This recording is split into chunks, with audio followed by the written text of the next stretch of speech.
Welcome to Rabbitohs Radio Podcast. My name is Grant Chappell. I'm joined by one former Rabbitoh, Darren Brown. What's doing, mate? Yeah, good day, chaps. How are you, mate? Mate, fantastic. Looks like you're in a bit of a different location there, Brown. You got a. I didn't know you had a pool at home. Where are you? No, I certainly had a little bit of downtime, so I've taken off about 5.5, 6 hours away from Sydney on a little island called Bali, just soaking up the sun. Yeah, wow. Okay. Well, where are you at right now? You sitting poolside there? You resort? Where are you at? Yeah, I'm actually poolside at the gymnasium which we join. You can join a gymnasium here for a small fee for 2 weeks while we're here, and try and train every day, chaps. Oh, Makes the good. holiday a little bit more enjoyable. Yeah, you can earn your beers and your beautiful dinners over there, no doubt about it, mate. Well, anyway, over I here haven't in seen any Newcastle Knights players here yet, but you haven't seen I think you they haven't might. seen I think Bradman Breast? I think they might be back. Yeah, You might have seen him at the gym, mate, practicing his dance moves. yeah. Mate, I've got no I didn't dramas. get a, Look, just I touching didn't on get that, I've got no approval. dramas with them going over to Bali. It's no different to me or you if you got annual leave. If the club allows it, if you've got time off, you can sneak a little Bali trip in. I don't have a problem with it, to be honest. Well, I know Phil Gould and Paul Kent were adamant that they shouldn't have came, and I didn't get approval off them either. So hopefully they're okay with me coming over. No, I think Phil Gould was taken out of context. I listened to that podcast, and all he said was Warren Ryan in a bye week used to flog us with an inch of our life, not let us go on Yeah. holidays. So he's just saying, I think he's just saying times have changed. I don't think but Paul Kent did sort of lay the boot in. But if you listen to Phil Gould's podcast, he didn't actually say he shouldn't have went. He just said he just told Mm. him what Warren Ryan done to them. So and what he's done to his Well, teams in the past. I can second that about Warren Ryan because I actually played under the Wok and a very tough master at his trade. And I actually drove past the walk today. He still gets around Maroubra, and they actually had a little reunion. I think one of the Dogs of War teams from the 80s had a reunion down at the Maroubra Seals Club, which is Warren's become a passionate member of since our workmate Anthony Devine got him down there playing snooker on a Sunday. So Warren had a drink down there with Langmack, and I think even the great Andrew Johns was down there. So some of maybe his premiership winning teams, he got down there and had a little drink with them. He's a good man, the Wok. Some of the Tigers boys were there as well. Now, over the weekend, the Magic Round was an absolute resounding success, in my opinion. There was monster crowds on the Friday, Saturday. I think the Sunday the crowds were a little down due to a bit of hail and stuff, and maybe a bit of wear and tear. I mean, I'm not sure if I'd want to go to 8 back-to-back games, and or could have been the Roosters were playing. The crowds are always down That's when the what Chiefs are playing. I was going to say the same thing. Did you get to watch any of them, Brownie? Because you have chuffed over to Bali, obviously, but you were home for Friday night. Yeah, I was, mate. I had the opportunity to watch the Rabbitohs play, and I got to watch the Roosters game, and I was cheering on the North Queensland Cowboys at the Pavilion Bar at Legian, and there was a couple of Roosters supporters there, but they weren't too happy. No, I bet they weren't. And look, come Saturday night, it was a pretty amazing performance by our boys. We all know the record. The whole rugby league world knows the record. We haven't won a lot of times against Melbourne in Melbourne, but this game wasn't in Melbourne, so it was a different kettle of fish. And I know a few people that went out to training during the week and said the intensity was way up. It was almost like a football match on the Wednesday leading into the game. So they stepped things up big time, and the boys just come out defensively. Their contact was aggressive. Their line speed was on. Their organisation, if they made the shift, there was plenty of talk out on the edges, which you need. And it finished up being a pretty comprehensive win by the boys, 28 points to 12 up there in the Magic Round in front of 50,000 people. Yeah, well, the boys and the team are certainly in some great form, chaps. Not only on Friday night, but a couple of weeks before that to win 5 in a row, and we haven't done that since the middle of last year, I believe. And really looking forward to next week against the Tigers. But yeah, look, the areas that you just spoke about, chaps, and one other area, their defence is sort of like putting them in great position to win games. The players and the team are realising now what needs to be done to win games, and we're really good in them areas, and that's completion, defence, and obviously on the back of that, we're scoring some great points. And I reckon one thing that's gone unnoticed, and it was a bit of a focus on in the last probably 12 months, is I reckon our kicking game is become really consistent. I know they're not putting the big spiral bombs up, but they're pinning them inside that 20, which they just about did every.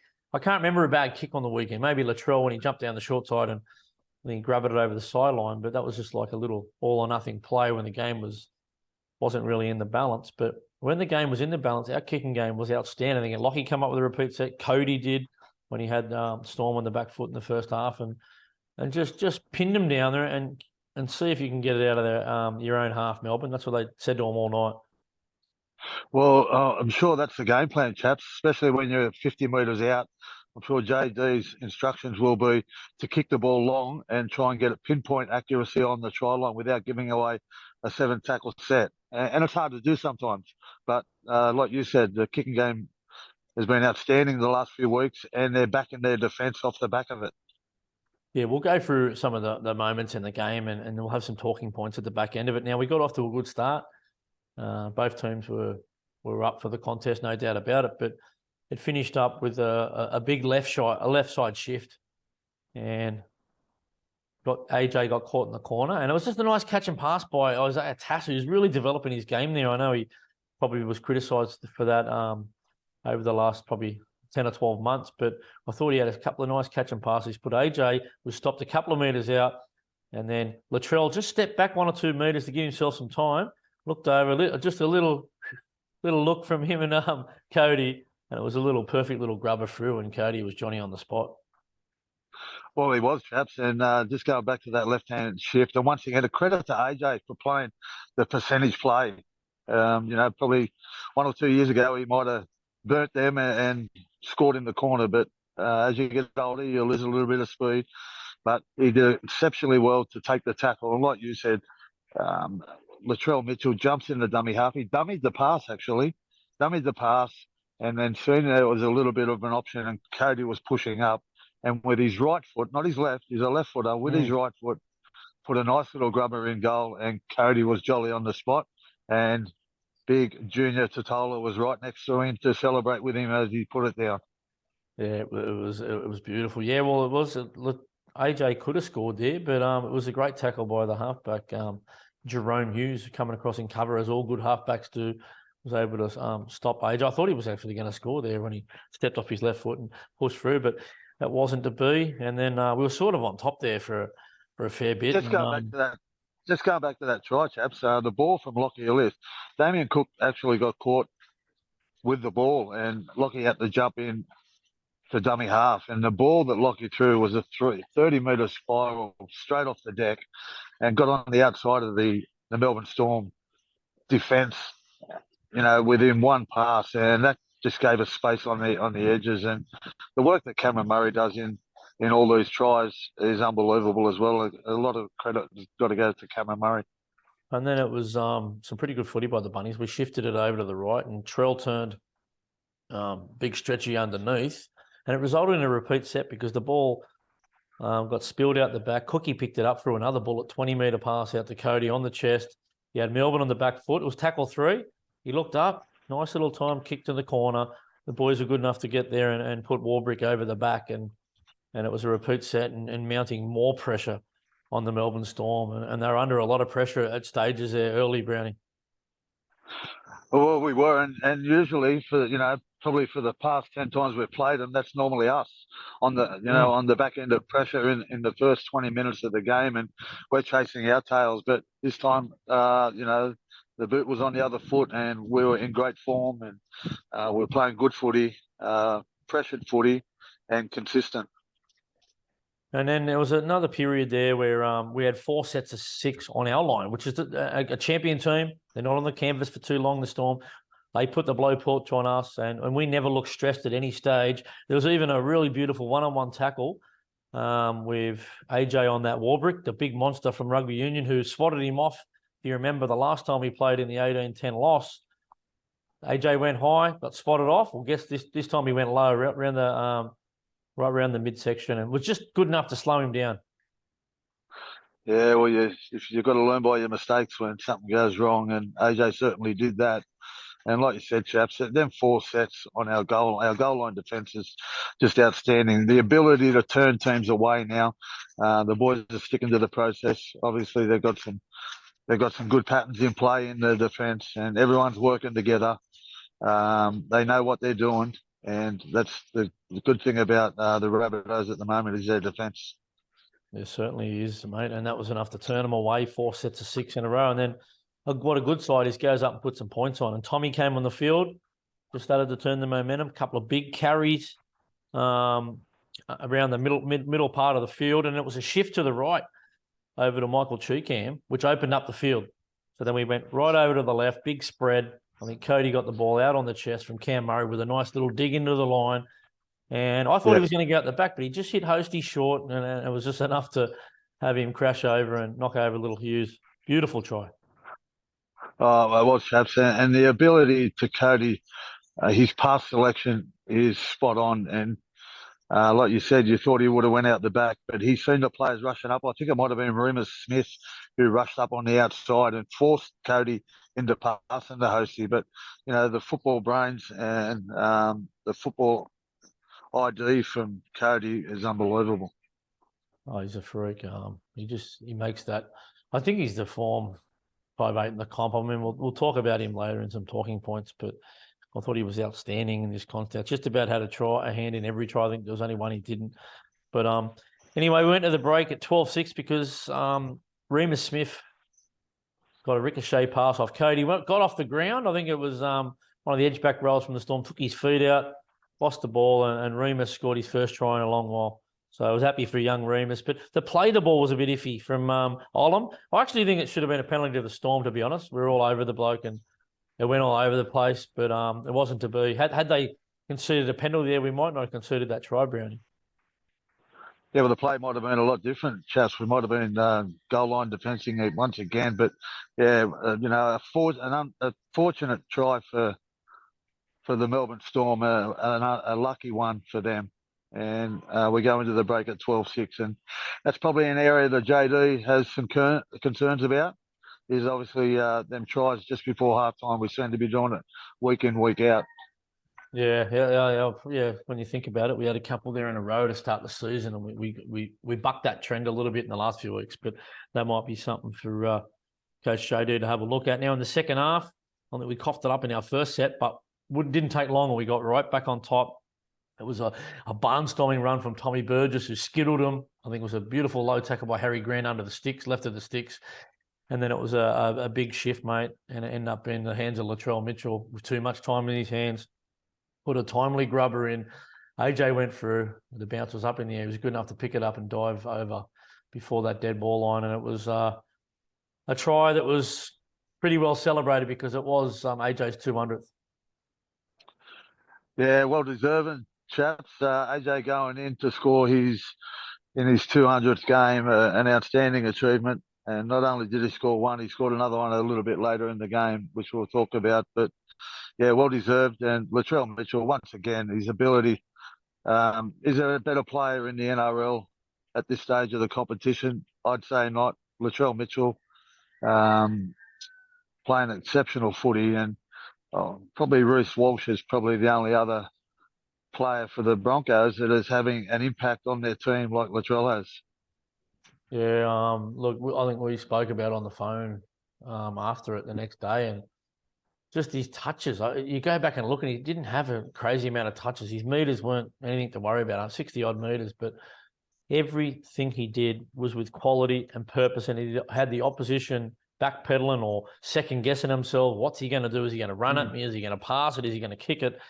And look, a bloke that size, with that ability, when you see him up close, I mean, we've seen him at the golf day the other week, and he's just a monster of a human. And for him to have that sort of touch on a grubber kick, and not only that, have some of the distance on his drop kicks and his conversions, it's I can't think of anyone else in the game's history who's had that touch and that strength and that power. And he's a phenomenal athlete, this bloke. Yeah, he certainly is, chaps. He's, like you said, 6'4". He's just an absolute beast. He's he's a weapon of a player and outstanding. And the touches that he does have, I know a lot of the fans want to see him do these tough carries, but why do we want Latrell doing tough carries when we've got blokes like Campbell Graham, Tane Milne, Tom Burgess, Junior Totola, the best middles in the game, to come in and do a tough carry? And we mightn't have the Latrell Mitchell being Latrell Mitchell at the back end of the game if he's making them 200 and 300 metres.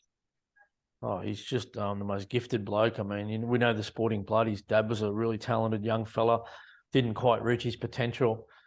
His mum is the younger sister of Yvonne Yvonne Gullum, Gawley, I think. yeah. Yeah, so that's, yeah. Shaq Mitchell, he's very talented. Like Yvonne was like one of the most talented tennis players of all time. Just the most gracious Mm. person, very humble, and you can see that. You can see that in Latrell what he's able to do. I wouldn't say he was humble or Latrell, because he can be a bit leery at times and go over the top, but that's just who he is, and we don't want him to change at all. And people are whinging about No his way. aggression, the way he pushes. But I loved it. I don't want it to change. Yeah. He's intimidating people out there, whether you're a young bloke or an old bloke. You're thinking, Jesus, I don't want to get in a stoush with this bloke. Definitely. And we spoke to JD a couple of weeks ago about Latrell, and he said he just wants Latrell to be Latrell, and that's exactly what he's doing at the moment. Good point. Great point. Yeah, and that's, we're lucky to have that relationship with JD there. And the next one was a pretty similar try, but at this time it was Hookie with a big long ball out to Cody Walker, and was able to put Cody Walker with a bit of space, and he could have passed it or kicked it.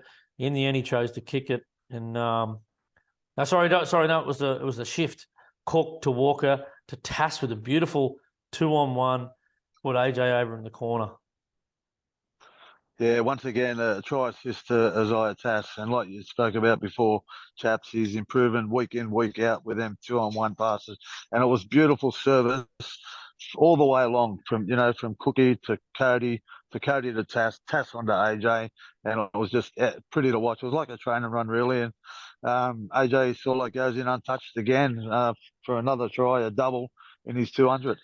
And you mentioned that on the show the last couple of years, how many times, it's amazing how many times he goes in and no one's within cooee of the bloke. And that's all from the brilliant timing on the inside, from pass to pass to pass, people having to catch it from this side and whip it along. And if you even look at the eyes of Isaiah Tass in that play, he's staring at the winger, never looked at AJ once, but also was good enough to put it straight on his chest.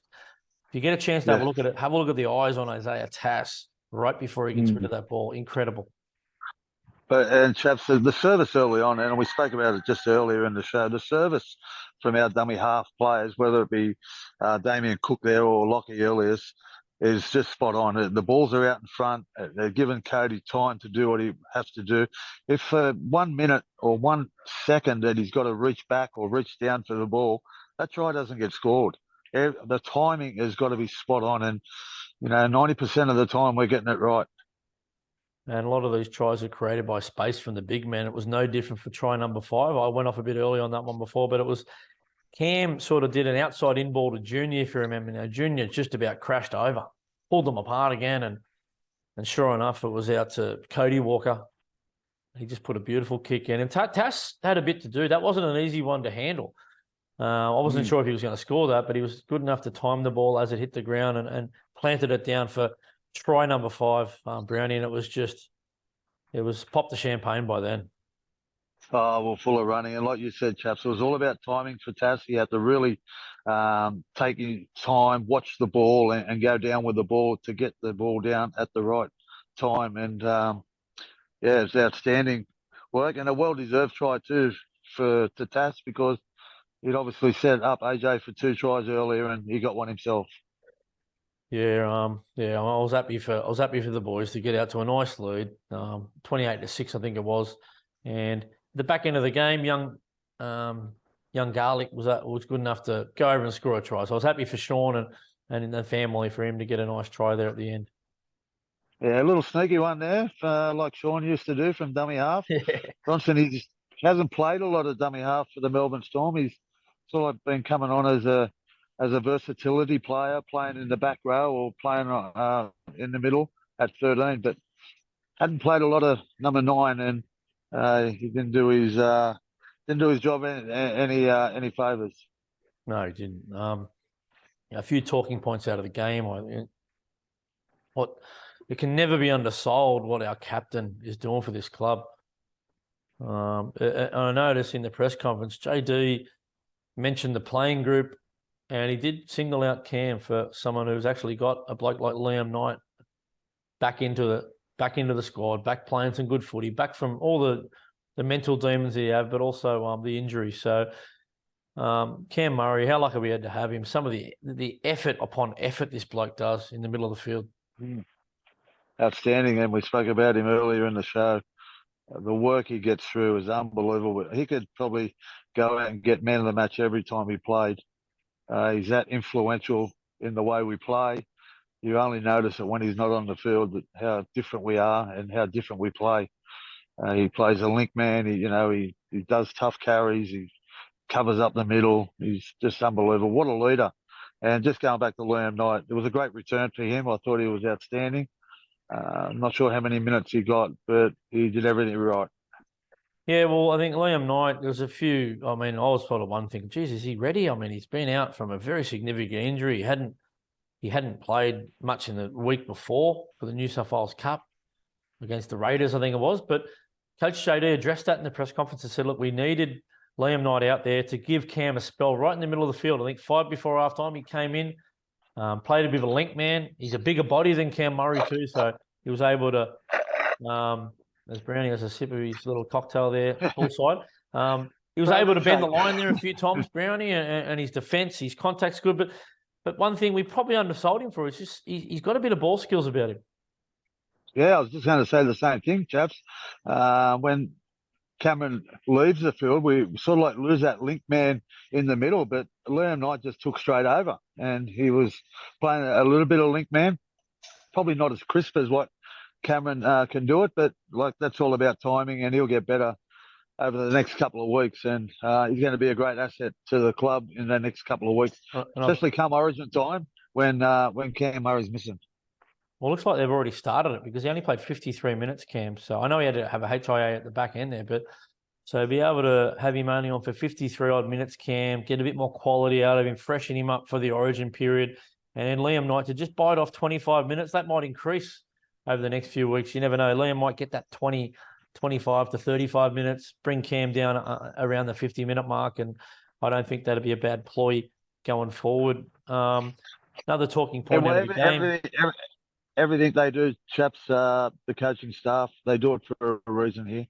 And, we've said it before, the best coaching staff in the NRL, so much experience. They know what it takes to win games. They know what it takes to win premierships. And they're putting it in place here at the Rabbitohs. Yeah, we've got a great coaching staff. We're very, very lucky in that regard. And a bloke who's benefited from that as much as anyone is Cody Walker. I think the former Cody Walker, I think the first couple of weeks, he come out of the box a little slow. He wasn't playing bad, but he came out a little slow. And a lot of that was, I think we were down on forward stocks. But as we're getting our forward stocks back, I think he's the form 5'8" in the competition. I think he outplayed Munster on the weekend. He outplayed Luai a couple of weeks back. He hasn't really put a foot wrong. And one of the things that gets left out a little bit, and you need this in Origin, mate, defensively. How many times do you see him come up with a really big contact hit out on an edge, or where they're trying to target him? I think Nelson Asafa Solomona, one of the biggest, more aggressive players, targeted both our halves. I know Lockie came up with some big plays in the first half, but he also tried to crash over our boy Cody on the opposite side of the field in the second half, and he come up with some big plays. Well, and we spoke about it before, chaps. Defence wins big games, and Cody's been outstanding, both in attack and defence, and that's what you want from your edge players and your leaders. And he's just, like you said, the form 5'8" of the competition. Will he get picked for Origin? I'd like to see him get another shot. He probably won't. They'll probably go with the incumbents, Luai and Cleary. But unfortunately, Cody, they're going to. A loss for the Blues is a win for the Rabbitohs. We're going to have him through that Origin period when we need some experienced players. Well, I can imagine Latrell's going to be left centre, and you could park him out on the left-hand side, Cody, with Latrell, and it wouldn't matter who you had in the back row there and on the wing.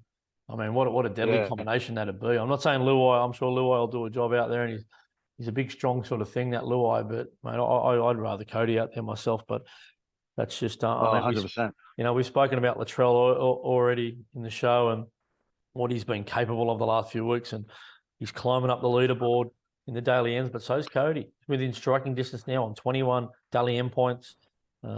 He's Latrell's try on assist. 19. The try assist, the line break assists. He's got him mesmerised most of the time. And it was a special occasion. Alex Johnson's 200th game for one club, a La Bruce junior, a bit of a character around the group. Looks like he's a really popular member. He scored his 171st, 171st try in the game. So it was a big occasion for AJ and his family. Yeah, great occasion. And to come up with 2 tries was only fitting because he's a try scoring machine. Only scored a couple to date before that, and to come up with 2 was outstanding. And the club did it well once again. To be doing on Magic Round also, I'm sure he'll achieve many, many more goals this year, throughout the year, and records as well. He sure will, mate. I mean, that might be a bit about all we got on that game. You got any more thoughts on that game, Brownie? Nah, just as a credit to the team overall. I know you can single out a couple of players, but 1 to 17, 1 to 18, 1 to 19, whatever you want to call it, are all doing their job, and they're all working in the same direction. They're a happy group. We see it down training. The coaching staff have got them firing, and really happy that the Rabbitohs are firing on all cylinders. But there is one thing: we've got the Tigers this week who are coming off a 2-game winning streak, and they're not going to be easy feat. Especially they give us a little bit of trouble, the Tigers. Well, defensively, the Tigers have been pretty strong, and also yardage-wise, they can get up the other end. They probably don't get themselves in position to score a lot of tries, but they're only improving on that. So South will have to make sure the attitude's spot on to go out there and put a good performance on. And it's very rare we get a day game, so it's a 3 o'clock kickoff or a Saturday afternoon. So hoping all you South fans can get out there and get behind our team, and they deserve all the support they can get after what they've been putting on the last 5 weeks on the 5-game winning streak. They've been on the road a lot. Seven away games we've had this year out of 10. We're 7-3.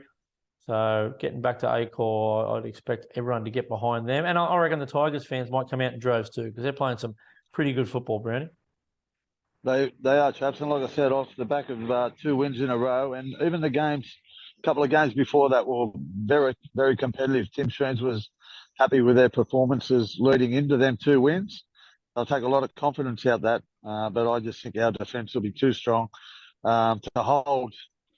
I'm pretty sure the Broncos to 1 try and Melbourne to 2 really says something about our defence. Yeah, well, defence wins premierships, and at the moment we're the number 2 team in the competition when it comes to defence. Penrith still out on top in number 1, only conceding 15 points a game. I think we're the 4th or 5th best attacking side. So it's all starting to come together. And our New South Wales Cup side had a nice win on the weekend. It was a bit of a topsy-turvy game, a lot of lead changes between them and the Roosters over there at North Sydney Oval, like a Magic Round kind of thing. And the 2 standouts were Taff and Peter Mamazoulis, the two classy, the number 9 and the fullback, with some beautiful play. Yeah, I watched a bit of that game, chaps, just off and on. But yeah, it was sort of like going backwards and forwards, the scoreline. And in the end, they come out winners, 28 points to 26, I think it was. So another great win for the lower grades. Great work to Joe O'Callaghan, who's doing a wonderful job down there. And especially with a couple of the fringe first graders who obviously have to go back there and play the games. Obviously they'd like to be up starting in the first grade, but the likes of Daniel Saluka Fafita and Ben Lovett and Tallis Duncan, who all are going to get their opportunities over the next couple of weeks around Origin time. They're all good, the blokes you've just mentioned. Now, they were down by a couple of points there at the end, and they needed to come up with a play, and it was a big shift out by Taffy out to the right, and it went out to the centre, right centre, Richie Kenner, and he turned big Isaac Thompson underneath, poured back through the middle, and Taffy backing up through the guts, scooped a pass, and he was flying, looked like he was going to score, and then the cover come across, and they put Peter Mamouzelos under the sticks. Ethan O'Neill was up there in support too. He thought he might have collected the pass, but I think he chose the right bloke. He hit Peter, and it was pandemonium in the in goal down there. They really went off. So I was happy for the lads because I think they were coming off a loss last week in Canberra, big loss. Yeah, chaps, was that the one where they was there a try similar to a Greg Inglis incident where one of the wingers flicked it back on the dead ball line? Yeah, there was one too. Yeah, I think Yeah, that was Tommy Carr. yeah. Left the field of play, tapped the ball back. The ball went across field towards the goalpost, and Peter Mamouzelos backing up. He should had no right to be there. It was out near the wing. Good. He's I come thought through so, yeah. like a great young player would, and scored a try. And I think it's hard for blokes like Peter. You got a guy like Damien Cook in front of you. He's a state of origin hooker. It'd be hard to keep your attitude up, Brownie, for a guy like that. But I thought he's hit a bit of a plateau there for the first few rounds of the season, but he's starting to hit his straps now. Had a huge game on the weekend. So, because I think maybe he's starting to ramp it up because he knows he's going to get a run in the next few weeks, regardless. 100%, 100%. That's exactly right, chaps. It's an exciting time for all them young kids coming through now because they're going to get opportunities, especially over that Origin period where Damien Cook and Cameron Murray, Campbell Graham, we're hoping, Latrell Mitchell, Jai Arrow was be a certainty for the Queensland side. So there's going to be opportunities for players to be playing games and in trying to impress, especially over that 6-week period because JD, he might even rest a couple of players as well. So there's, you might find that they might play 2 and 3 games in a row through that Origin period. I think you'll find Tallis Duncan will debut. I think he sort of tipped us off on that earlier in the year. JD, when Ben Lovett did, he said, look, he'll get his moment. He'll definitely be getting a run at some stage this year. Blake Taft scored 2 outstanding tries through gaps, just showing the speed that I think he showed a few years ago. It can take a while to come back from a big ankle reconstruction, which he had. And I think he's just starting to get that little first step going again. And he's burning blokes on the outside. He scored some brilliant tries, and I was happy for young Taffy. And before we let you go, as we run out of time here on the Zoom meeting, a big happy birthday to Charlie Gallico, Charlie Rabbit, 79 years of age on Monday, Brownie. So a very important member of the team. The the media team, as they do release great videos, our media team. Just a little presentation on the bus by Ello to wish him a happy birthday. And he got a very big cheer on the bus.